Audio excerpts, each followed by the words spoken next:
দীপ ছাপিকে বাড়ি থেকে চলে যেতে বলে ছাপি বাড়ি থেকে চলে যায়। তখনই রেশব ছাপিকে কাছে এসে বুঝাতে থাকে যে ছাপি যেন আবারও বাড়িতে ফিরে যায়, কিন্তু তখনই দীপ এসে অন্যভাবে রিয়াক্ট করে। ও ভাবে যে রেশব আর ছাপি হয়তো তারা কাছাকাছি এসেছে। এটা দেখে খুবই কষ্ট পায় দীপ। হ্যাঁ বন্ধুরা, এমনটাই দেখা যাবে। বিস্তারিত জানতে ভিডিওটিকে লাইক দিয়ে চ্যানেলটি সাবস্ক্রাইব করে দেখতে থাকুন। গল্পের শুরুতেই দেখা যাবে রূপনারায়ণ সরকার যখন নিজের মুখে স্বীকার করে যে দামোদর সরকারকে সে নিজে হাতেই ছুরিটা মেরেছিল, তখনই সবাই অবাক হয়ে যায়। আর দীপ চেপে ধরে বলে যে কাকু কেন এটা করেছো, কার কথাই করেছো বলো। তখনই ছাপি বলে আমি জানি কাকু, এটা তুমি ইচ্ছা করে করোনি, তোমাকে দিয়ে কেউ করিয়েছে।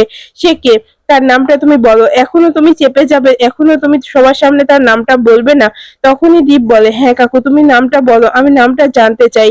তখনই দেখা যায় যে রূপনারায়ণ সরকার বলে আমি তো বলছি, কেউ আমাকে কোনো কিছু বলেনি, আমি নিজে থেকেই মেরেছি। কারণ আমার একটা গোপন কথা ছিল, সেটা দাদা জানতে পেরে গেছিল। দাদা যদি সবাইকে বলে দেয়, এই জন্যই আমি দাদাকে মারতে চেয়েছিলাম, এছাড়া অন্য কিছুই না। তখনই দেখা যায় যে দীপের ঠাম্মি বলে ওঠে রূপ, তুই কেন এটা করলি বল আমাকে। এ তোর দামোদর তোর দাদা হয়, যে তোর মাথার উপরে বটগাছের মতো ছায়া দিয়েছিল, তুই এটা কেন করেছিস, তোকে আজকে বলতেই হবে। তখন দীপও রূপনারায়ণ সরকারকে চেপে ধরে আর বলে কাকু, তুমি আমাকে সত্যটা না বলে এখান থেকে যেতে পারবে না, বলো। আর বাবা তুমি তো জানো, তুমি বলো। তখনই ঝাঁপি বলে হ্যাঁ বাবা, তুমি আজকে আমাকে বলতেই হবে যে কি জানো তুমি কাকুর, যে কাকু সেজন্য তোমাকে মারতে চেয়েছিল, আজকে তোমাকে বলতেই হবে বাবা।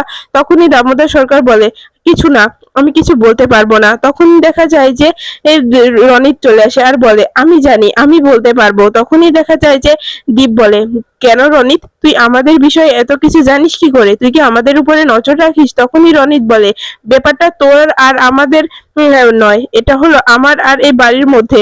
তখনই দেখা যায় যে দীপ বলে কি বলতে চাইছিস তুই রনিত। তখনই রনিত বলে হ্যাঁ, আসল কথা তোর আর আমার এ বাড়িতে সমান অধিকার, সেটাই এই জেঠামশাই এতদিন লুকিয়েছিল। তখনই দীপ বলে কি বলতে চাইছিস তুই রনিত এটা। তখনই রনিত বলে হ্যাঁ, আমি এটা ঠিক বলতে চাইছি, কারণ তুই যে রকম এ বাড়ির ছেলে, সেরকম আমিও এ বাড়ির ছেলে। তখনই দেখা যায় যে দীপ বলে কি বলছিস। তখনই রনিত সেই ভিডিওটা সবার সামনে দেখায়, যেটাই ছিল দামোদর সরকার আর রনিতের মা একসঙ্গে কথা বলছিল যে রনিত এবারই সন্তান, রূপনারায়ণ সরকারের সন্তান। এই সবকিছু দেখে দামোদর খুবই অবাক হয়ে যায় আর চিন্তায় পড়ে যায় আর বলে আমি এখন কি করে এগুলো ম্যানেজ করব, কিছুই তো বুঝতে পারছি না। এবার আমার হাত থেকে তো সবকিছু বের হয়ে যাবে। এরপরে ঝাঁপি বলে রনিত এগুলো কি বলছে, রনিত এগুলো কি দেখাচ্ছে, এটা কি সত্য যে যে কাকুর সন্তানই রনিত, এটা হতে পারে না, কিছুতেই হতে পারে না। আমি এতদিনে কিছুই বুঝতে পারলাম না, আর বাবাও তো কিছু বললো না।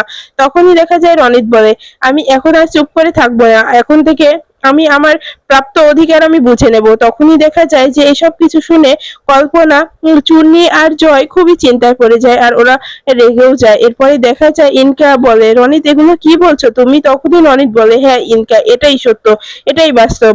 তখনই জয় বলে এটা কি হচ্ছে রনিত দা, আমার দাদা, এটা হতে পারে না, কিছুতেই হতে পারে না বাবা, এরকম একটা কাজ করতেই পারে না, এটা কি করে করলো বাবা। এরপরে দেখা যায় দামোদর বলে এখন আর কিছু বলার নেই, আমি আর কিছু বলতে পারছি না রূপ, আমি আর কিচ্ছু বলতে পারছি না। এরপরে দেখা যায় চুন্নি এসে বলে বাবা তুমি এটা কি করলে বলো, রনিতা যেটা বলছে সবকিছু মিথ্যে বলো বাবা। তখনই ঝাঁপিয়ে এসে চুন্নিকে বুঝিয়ে ওখান থেকে নিয়ে গেলে তখনই জয় বলে বাবা এটা কি করলে, আমি সব থেকে তোমাকে বিশ্বাস করতাম বেশি, তুমি আমাদের সঙ্গে এরকম করতে পারলে, আমার চুন্নি আর মায়ের সঙ্গে এরকম অন্যায় করতে পারলে, তুমি আমাদের কি করে ঠকাতে পারলে বাবা। বলো বলো বাবা, কিসের জন্য তুমি আমাদেরকে ঠকিয়েছো বাবা। আমি তোমাকে প্রচন্ড বিশ্বাস করতাম বাবা, আমি এই বাড়িতে যদি কাউকে বিশ্বাস করেছি সেটা হলো তুমি, তুমি যা বলেছো আমি তাই করেছি বাবা, কিন্তু তুমি এখন যে অন্যায়টা আমাদের সঙ্গে করেছো, তারপরে আর তোমাকে আমি ক্ষমা করতে পারবো না কোনোদিনও। তখনই দেখা যায় রূপনারায়ণ সরকার খুব চিন্তায় মাথা নিচু করে বসে পড়ে আর বলে এটা এটা কি হচ্ছে, আমি কিছুই বুঝতে পারছি না। তখনই কল্পনা মনে মনে বলে তুমি এতটা নিজ কাজ কি করে করতে পারলে, এই জন্যই তুমি আমার চোখে চোখ রেখে কথা বলতে পারো না, আমি তোমাকে জিজ্ঞাসা করলে তুমি কোনো কথার উত্তর দিতে পারো না, এটাই তাহলে আসল সত্যটা। তখনই দিব্য রনিত বলে এত নাটক আমার আর ভালো লাগছে না। তখনই চুন্নিকে ছাপি বোঝাতে থাকে যে চুন্নি দেখ যা হবার হয়েছে, তুই চুপ কর, আমি দেখছি ব্যাপারটা। এরপরে ছাপি এসে বলে দেখো রনিতা, যা হয়েছে তোমার সঙ্গে অন্যায় হয়েছে, এবার এবার চুপ করো, এখানে সবাই আছে, এগুলো কথা আর বলো না। তখনই রনিত বলে এই ছাপি, তুই আমাদের মাঝখানে আর কথা বলবি না, তুই এবারই কেউ না, কিন্তু আমি এবারই সন্তান, তাই আমি আজকে বলবো, সবাইকেই শুনতে হবে, আমি আজকে যা যা বলবো সবাইকে মানতে হবে। তখনই দীপ বলে রনিত চুপ কর, রনিত এভাবে কথা বলিস না। তখনই রনিত বলে তুই ওই যে ওই লোকটাকে জিজ্ঞাসা কর কেন আমাদেরকে ঠকিয়েছে। তখনই দামোদরের দিকে আঙুল তোলে রনিত। তখনই দীপ বলে দেখ, তুই বাবার দিকে এভাবে আঙুল তুলতে পারিস না। তখনই দেখা যায় ময়ূরক্ষী বলে রনিত আমি মানছি তোমার সঙ্গে অনেক অন্যায় হয়েছে, তোমাকে অনেক অন্যায় হয়েছে, কিন্তু আমরা তো এসব বিষয়ে কিছু জানতাম না, সবেমাত্র জানলাম, আমাদের মনের উপর দিয়ে কি যাচ্ছে তুমি বুঝতে পারছো। তখনই রনিত বলে তোমাদের মনের উপর দিয়ে কি যাচ্ছে আমাকে আমার বোঝার কোনো দরকার নেই, কিন্তু আমার কি যাচ্ছে সেটা জানো, আমি এতদিন জানতাম আমার বাবা নেই, আমার বাবা থাকতেই কেন আমার বাবা থাকলো না, এই সব কিছু, এই এই দামোদর সরকার কেন লুকিয়ে গেল, এই রূপনারায়ণ সরকার কেন আমাকে অস্বীকার করলো, বলতে পারো তোমরা সবাই, কেউ কোনো কথা বলতে পারবে। তখনই দীপ বলে রনিত এবার থাম, রনিত অনেক হয়ে যাচ্ছে। তখনই অনেক বলে যে আমি থামবো না, কতবার বলেছি, আজকে আমি বলবো, তোদের শুনতে হবে, আমরা একবারই সন্তান হয়েও তোর আর আমার এক হলাম না কেন। তখনই দেখা যায় ছাপি বলে ওঠে যে রনিতা তুমি কি বলছো, তুমি ওর সঙ্গে নিজেকে তুলনা করছো, দেখো আগে নিজেকে ভালো মানুষ তৈরি করো, তারপরে ওর সঙ্গে তুমি তুলনা করো, তুমি ওর সঙ্গে তুলনা করতে পারো না। তখনই রনিত বলে তুই কি বলতে চাইছিস ঝাপি। তখনই ঝাপি বলে হ্যাঁ রনিত দা, তুমি দ্বীপের মতো কখনোই হতে পারবে না, তুমি ওর সঙ্গে নিজেকে যোগ্যতা কিভাবে করতে পারো, আর ও যখন বিদেশে থেকে পড়াশোনা করে দেশে ফিরেছে সব থেকে আগে তোমাকে ও অ্যাকসেপ্ট করেছে, ভালো চাকরি তোমাকে দিয়েছে, ভালো পোস্টে তোমাকে বসিয়েছে, আর কত করবে তোমার জন্য, তুমি তারপরে ওর দিকে আঙুল তুলছো, তুমি ওর দিকে আঙুল তুলতে পারো না। আর বাবা, বাবা তোমাদের সব খরচ চালাতো, বাবা সবকিছু করতো, বাবা তোমাকে অনেক সম্মানও করতো, কিন্তু তুমি যেটা করলে আজকে, তারপরে তোমাকে আর সম্মান করা যায় না।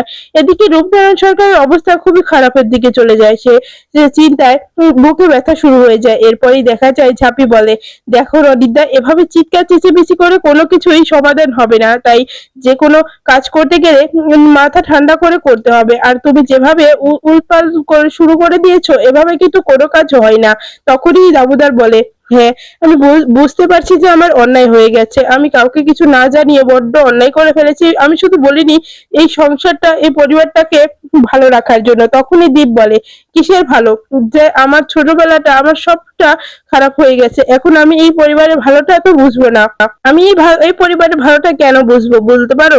তখনই দেখা যায় যে ঝাঁপি বলে অনেক হয়েছে। তখনই ইনকা বলে রনিত, রনিত এবার থামো, অনেক হয়ে গেছে, দেখো এখানে সবাই আছে।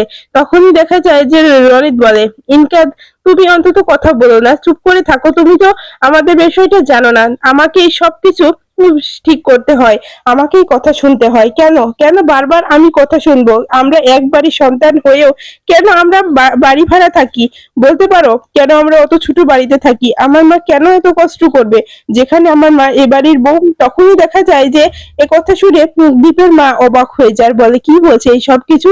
তখনই দেখা যায় যে রনিতের মা দরজার পাশে দাঁড়িয়ে সব কথা শুনতে থাকে আর বলে থাকে রনিত এগুলো কি বলছে, কেন বলছে, এভাবে বললে তো ওদিকে জয় চন্ডী আছে, কল্পনার অবস্থাও তো খারাপের দিকে যাচ্ছে, কল্পনা এত কিছু সহ্য করতে পারবে না।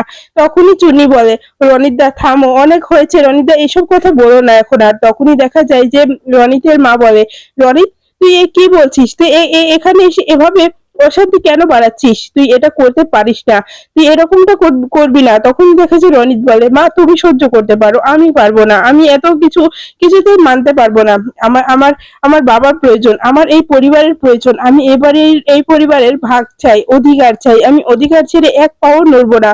তখনই ঝাঁপি বলে কিসের অধিকার, অধিকার পেতে গেলে আগে যোগ্যতা লাগে, যোগ্যতাটা প্রমাণ করে নিজেকে ভালো মানুষ প্রমাণ করো। তখনই দেখা যায় যে রনিত বলে ঝাঁপি বারবার এক কথা কেন বলছিস, দীপ যেভাবে সবকিছু পেয়েছে আমি কিন্তু সেভাবে পাইনি, এজন্য আমি দীপের মতো হতে পারিনি। তখনই দেখা যায় যে দীপ রনিতের মা বলে রনিত অনেক হয়েছে, এগুলো নাটক আর করিস না, তুই আসলে একটা কুলাঙ্গার ছেলে, তোকে তোকে পেটে ধরে আমি সব থেকে বড় ভুল করেছি, কারণ তুই তুই আমার সম্মান এ বাড়িতে এসে এভাবে নষ্ট করে দিচ্ছিস। তখনই রনিত বলে মা আমি তোমার সম্মান নষ্ট করছি রে, তোমার জায়গা পাকাপোক্ত করে দিচ্ছি, মা, তোমার সঙ্গে যে অন্যায়টা হয়েছিল সেটা আমি শক্ত করে দিই, তুমি এমনটা করতে পারো না।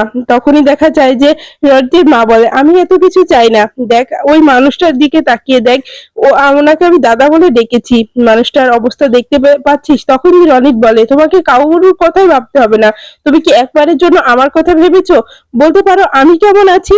এরপরে দেখা যায় যে রনিতের মাকে দেখে আরো অস্থির হয়ে পড়ে রূপনারায়ণ সরকার। তখন ইনকা বলে, এত কিছু হয়ে গেছে তলে তলে, আমি এতদূর কিন্তু জানি না, এত কিছু জানলে তো খেলাটা আরো জমে যেত, কিন্তু আমার নামটা যে বলেনি এটাই অনেক, আমার নামটা বলে দিলে দীপ আমাকে ধাক্কা দিয়ে বাড়ি থেকে বের করে দিত, তার জীবনে তো আমি আর কোনো জায়গায় পেতাম না। এরপরেই দেখা যায় যে দামোদর তার মা বলে যে, এটা কি করেছিস রূপ? রূপ, এটা কেন করলি তুই? তুই পরিবারের কথা একবারের জন্য ভাবলি না? এভাবে তুই সবকিছু শেষ করে দিতে পারিস না? এখানে চুন্নি, জয় সবাই আছে, তুই আমাকে বলতে পারতি। তখনই দেখা যায় যে দামোদর বলে, মা চুপ করো না মা, এসব কথা আর ভালো লাগছে না। তখনই দেখা যায় দীপ বলে, রনিত এবার থাম, অনেক হয়েছে, তুই যা চাস সবই পাবি, কিন্তু এই কথা বলে তুই বাড়িতে অশান্তি বাড়াস না। তখনই রনিত বলে যে, দীপ সমস্যাটা আমার হচ্ছে, আমাকে নিয়ে হচ্ছে, আমি চুপ করব না, আজকে কিছুতেই চুপ করবো না, এগুলো যদি তোর সঙ্গে হতো, আমার জায়গায় নিজেকে বসা দীপ, বসিয়ে দেখ আমি আমি কতটা পরিস্থিতিতে এভাবে রিয়াক্ট করছি। তখনই ঝাঁপি বলে, আসলে রনিদা, তোমার এই বাড়াবাড়িটা তুমি ইচ্ছা করেই করছো, তুমি এই বাড়াবাড়িটা করো না, দেখো বিশ্বাস করো এই বাড়াবাড়িটা করো না, এই বাড়াবাড়িটা করে কোনো লাভ হবে না। তখনই দেখা যায় যে রনিত বলে, তুই কি বোঝাতে চাইছিস?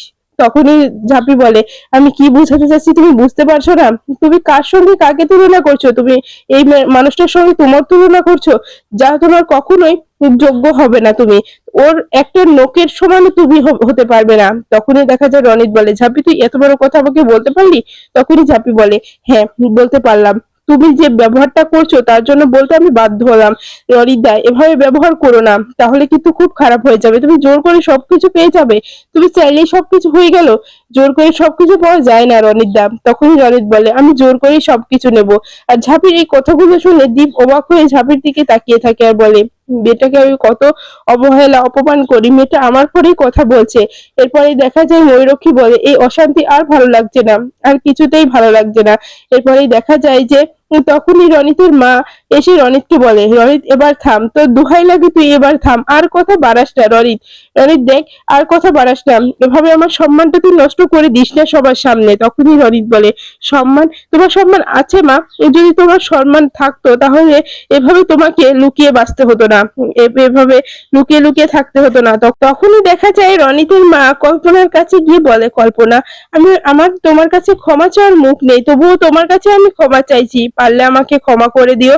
দেখো আমি চাইনি তোমার সংসার ভেঙে যাক, চাইনি চূর্ণি জয়ের স্বপ্ন ভেঙে যাক, আমি আমি সত্যি বলছি, দেখো এই সব কিছু আমি কখনো সামনে আনতে চাইনি, কিন্তু রনিত এভাবে যে জানার পরে রিয়াক্ট করে সবার সামনে এসে এভাবে অবস্থাটা করবে এটা আমি ভাবতে পারিনি। আসলে রনিতকে নিয়ে আমি আমি এতদূর ভাবিনি যে রনিত এতটা অপমান করবে।